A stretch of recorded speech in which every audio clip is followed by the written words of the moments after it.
It turns out that Ceres, the first and largest asteroid discovered in the main asteroid belt, surprisingly has been geologically active within the past billion years.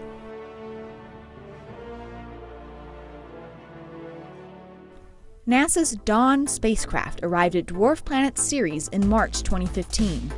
We were expecting an inert, rocky body. We expected Ceres to be a cold rock. One intriguing feature Dawn discovered on the surface of Ceres is an enormous lone mountain the team named Ahuna Mons. We are looking in detail about the shape of the mountain. It was very tall and had steep slopes, and that reminded us of certain places in the solar system, including Earth and Mars, that had domes that were formed by volcanic activity. We have found that Ahuna Mons' shape is very similar to that of a volcanic dome.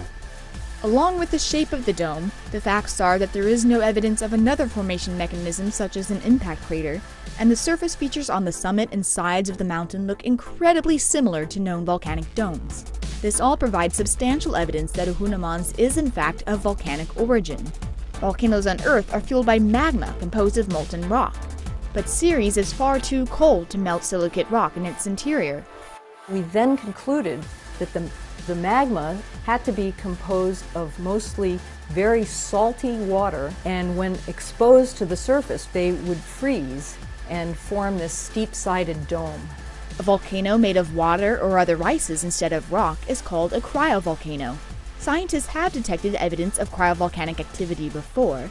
Plumes from Saturn's moon Enceladus and Neptune's moon Triton, and volcanic-looking mountain ranges on Saturn's moon Titan. The salty, muddy mountain Ahuna Mons is yet another new form of cryovolcanic activity discovered. There's no other place in the solar system that has a structure that matches that of Ahuna Mons, and it has to be formed by cryovolcanic activity. Moons around gas giants can heat up from the frictions of their interacting orbits. But the isolated dwarf planet Ceres is so small and cold that we wouldn't have thought it could have liquid water in its recent past.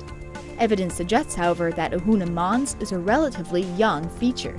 First of all, the surface is very bright, and as the surface gets darkened with time, its brightness tells us it's a young feature. And second, we see very crisp morphologies, very sharp features. And this also tells us it's a young, as the features get muted and smooth with time. And third, we have been looking at the crater density, and we see very low density of craters. And this tells us that Ahuna Mons was formed in the last billion years of Ceres history. Ahuna Mons is the evidence that Ceres was active in the recent past and might be still active today.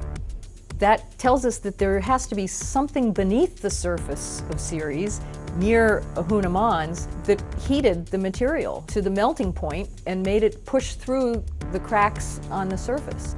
The source of this heat is still an intriguing mystery that planetary scientists are anxious to solve.